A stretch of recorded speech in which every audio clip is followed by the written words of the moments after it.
think he's just a 3-year-old though. I've never seen him. I don't have any trail cam pictures or anything of that deer. Looks like a 6x5. He broke the end of his main beam off. Had a couple stickers on the base. Finally, it's November 9th. And that's really the first 3-year-old deer that I've seen cruising around and acting like he was looking for something. Up until now, it's just been the average morning movement coming to bed and afternoon movement going to feed. A little bit of chasing here and there, but nothing like that. That was perfect. I mean, he come cruising on the other side, and I grunted at him like 2 or 3 times. He heard me, but he wasn't real interested. When he got to the creek, I snort-wheezed at him. He couldn't take it. I don't think he wasn't really looking for the fight. He was looking for that deer that snort-wheezed at him. He crossed right there, 35 yards wide open lane. I could have killed him, but I made my mind up when he was across the creek not to kill him. But it's nice to see that right there, though. Encouraging.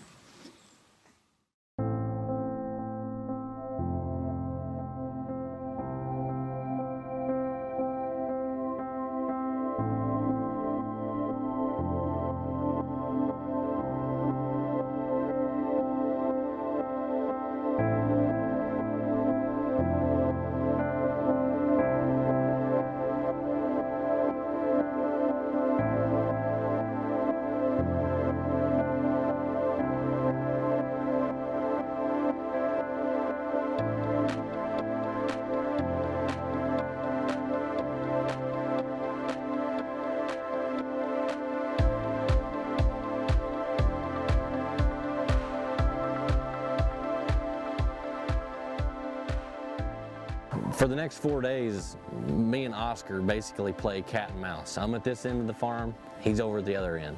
I'm at this side, he's over at that side. All daylight pictures, we're getting pictures of him like crazy, but we just can't get him in front of me. So November 13th, I decide to switch it up a little bit. We're gonna give Grandpa's farm a little bit of a rest. I've got a really good spot behind my mother and father-in-law's house. We've got 2 food plots that we planted in August. It's a big pinch point, November 13th, and it should be good.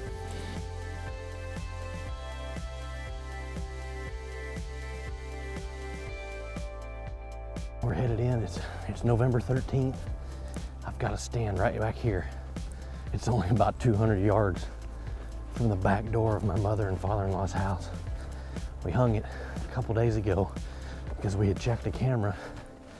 We've had a couple deer show up that are fairly regular. A couple really, really nice deer, older age class deer.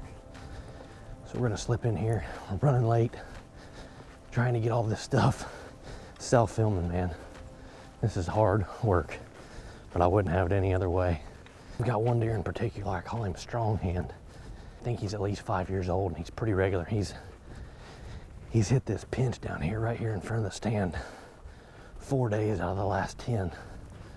None of them in good shooting light, but hitting on the rut like this, you never know what can happen. So we're gonna slip in here and see what happens.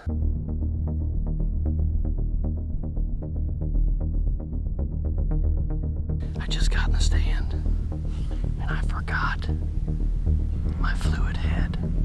If there's one thing that a guy needs when he's solo filming, it's your fluid head. The bad thing is I've got deer. Well, it's good, but it's also bad. I've got deer all the way around me right now. There's one right here at 40 yards. There's one right there at 50. And there's a buck chasing a doe over here to my right, so I cannot get out of here without spooking deer. I'm here. I'm just gonna have to make do with what I got. A lot of you guys know I run Ozonics. I had an extra Ozonics mount in my bag, and just so happens that it screws into the bottom of the camera. I had a little cedar tree right in front of me that I could get the camera on, and I had to roll with it. You know, what's the odds of, you know, the one day you forget a piece of your equipment, what's the odds of killing a big deer. It wasn't 5 minutes later, here comes the deer that I call strong hand.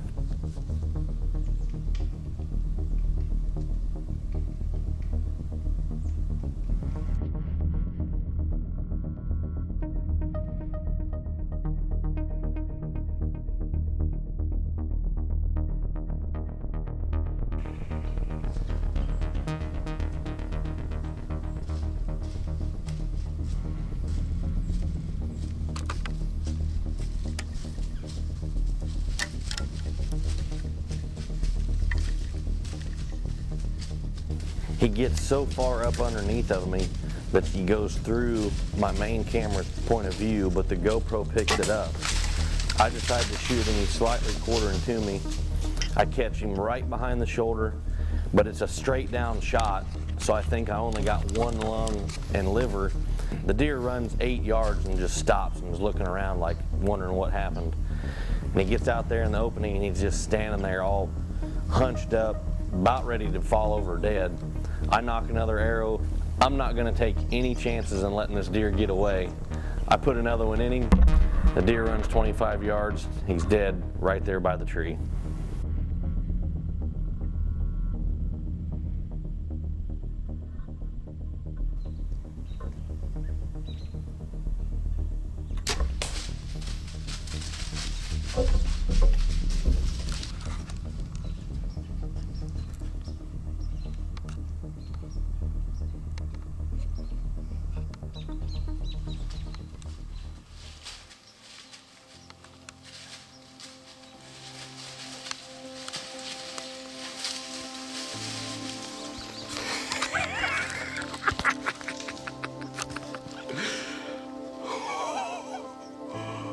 Oh my gosh.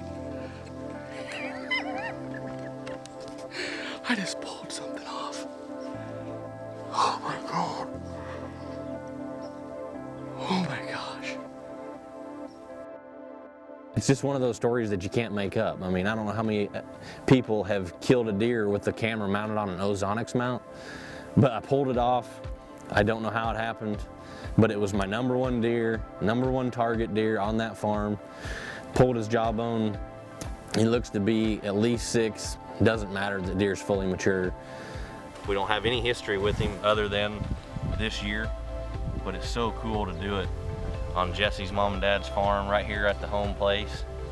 And he's got this giant dagger of a brow tine, probably 9 inches, and he's got these couple little kickers right here. He doesn't match up. He's really strong on this and he's weaker here. So I called him strong hand. And he's just a big old tank deer.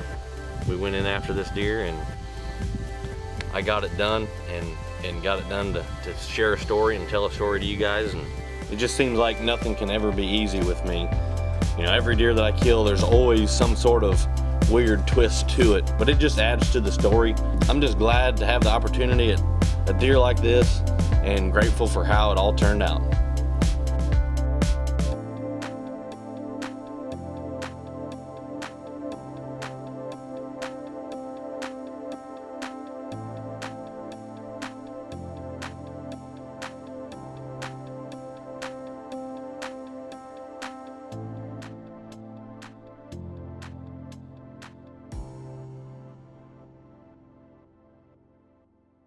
If this isn't a small land success story, I don't know what is.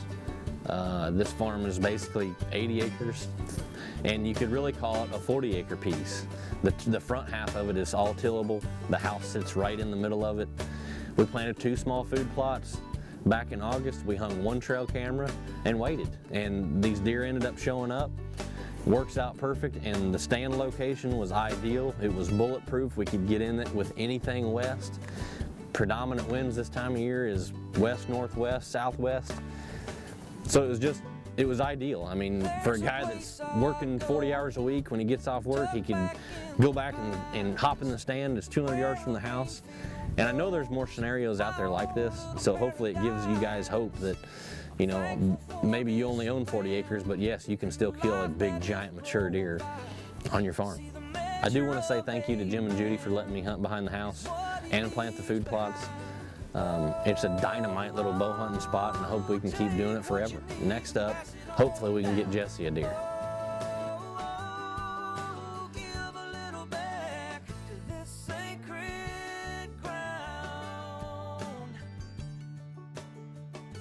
Sacred